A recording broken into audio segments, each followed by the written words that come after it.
Welcome everyone to Inflate Productions. In today's video, we'll be covering the failed mob hit that happened to Salvatore "Salvi" Testa in the summer of 1982. For those who are not familiar, Salvatore "Salvi" Testa was the capo of Nicodemo Lil Nicky Scarfo.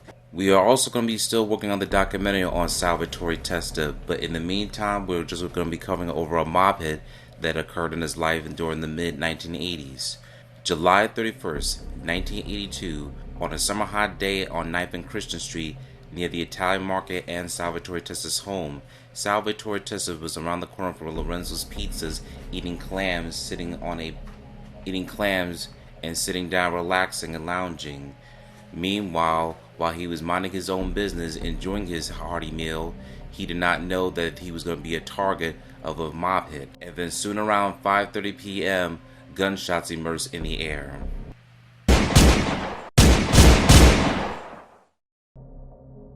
The son of the Philadelphia mob boss, Philip "Chicken Man" Testa, who was killed during a nail bomb that was placed underneath his porch, Salvatore Testa's godfather, Nicodemo Lil Nicky Scarfo, would now take the reign as the Philadelphia mob boss.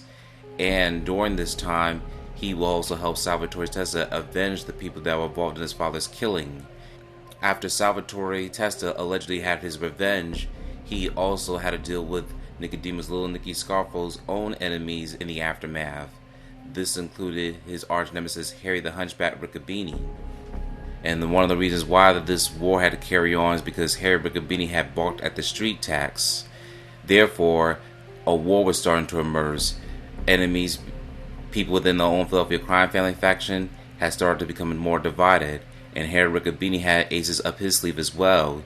He had his brothers, Mario Sonny Riccobene, Robert Riccobene, and his other loyalists such as Joseph Padula and Victor DeLuca, and much more. And you will hear more from this news segment. Only 3 of the alleged co-conspirators were in court today. Alleged La Casa Nostra faction leader Harry Riccobene, plus Vincent Isabella and Joseph Casdia.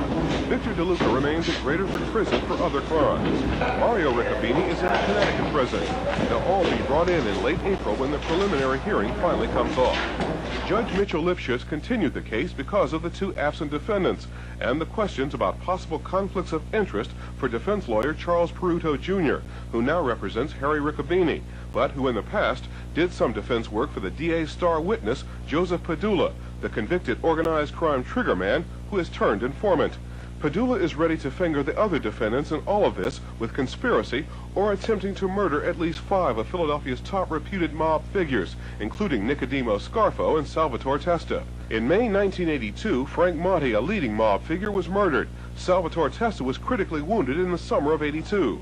Assistant District Attorney Arnold Gordon outlined the case they plan to prove. In connection with that conspiracy, they surveilled the movements of Frank Monti and Raymond Martirano, that Isabella supplied the men with a .45 caliber machine gun, 22 caliber rifle with a scope, other guns, that on the day of Frank Monti's killing, Monti was watched by Harry Riccobene, Joseph Casdia, Victor DeLuca, and Joseph Padula, and that eventually Padula shot Monti about 8 times as he returned to his automobile. That Casdia drove the camper from which Padula had shot away from the scene of the shooting. He is pleading not guilty, he is not guilty, and a time will come when all of that will out. You don't believe Padula can finger him? It's my belief that Padula is intending to do that. Whether or not a jury will believe Padula is the important factor here to be considered. The explosive testimony of mob hitman Joseph Padula is now due to be heard in open court on April 24th. At that time, all the defendants will be in court to face their accuser, who was once their alleged co-conspirator and triggerman. Vernon Odom, Channel 6 Action News at City Hall. Here's a photo of Salvatore Testa along with Eugene Gino Milano. As you can see, he has a sling around his arm after that whole shooting.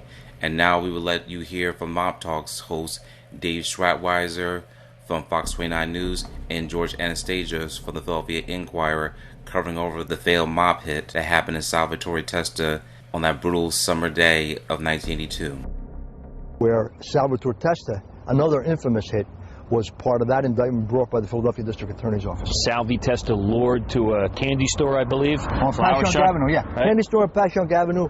Went there supposedly to settle some kind of gambling debt, a dispute between two wise guys, and the allegation was that Wayne Grandy walked up behind him and popped him in the back of the head. That was the end of. They had been stalking Salvi for almost a year, and there was a lot of internal friction within the organization. And the murder of Salvi Testa kind of set the tone for the Scarfo era, and a lot of guys in the organization said, if he could kill Salvi after all Salvi did for him, he'll kill anybody. And that, I think that's one of the reasons guys started to flip.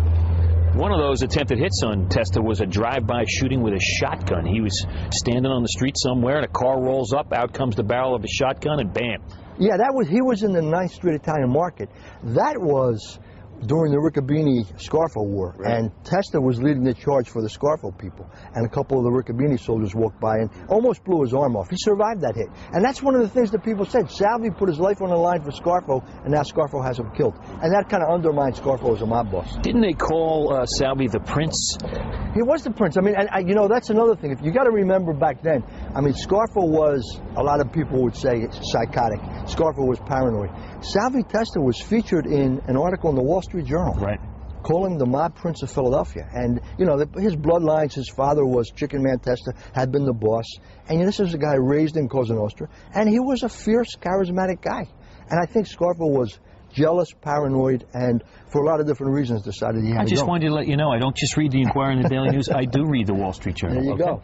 So, Testa and the Helfont murder, two kind of dueling news conferences in the same week. Yeah. Talk to me about that. Yeah. How the war started between Nicodemo Lil Nicky Scarfo and Harry the Hunchback Riccobene, many sources will indicate it would occur after Harry Riccobene had bought the street tax. Frank Monte, Scarfo's consigliere or counselor, had tried to intervene by having Mauro Riccobene turn against his own brother, since those two brothers were having friction amongst one another. But instead, Mauro's son Riccobene will inform his brother that Nicodemo Lil Nicky Scarfo was setting him up, and he warned him. And to Harry Riccobene's shock, his approach was, let's get them before they get us. And so therefore the Riccobenes would draw first blood. Frank Monte was near a gas station in Southwest Philadelphia, and then unbeknownst to him, he did not know he would be a victim of a mob hit target. The same loyalists, Joseph Padula and Victor DeLuca, the ones who would shoot Salvi Testa in July 31st, 1982, will be the ones to take him out on that brutal day.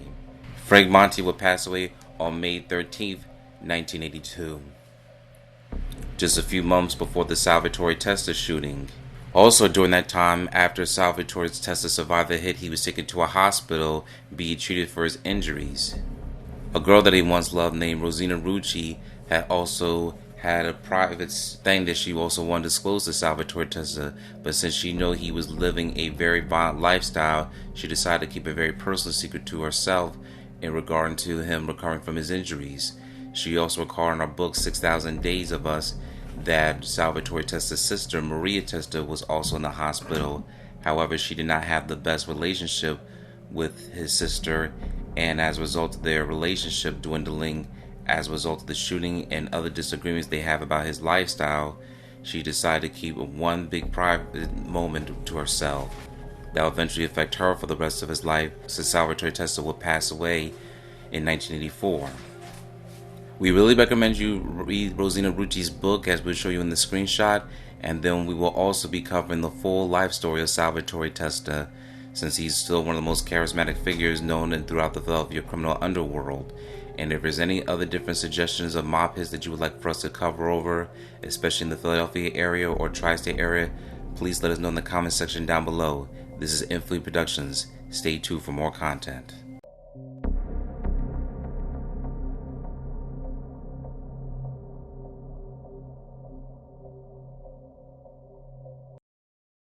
Thank you for watching this video. Please subscribe to our channel and check out more of our content. Feel free to give your feedback and suggestions on what we should do next in the comments. This is Infinite Lee Productions. We love ya.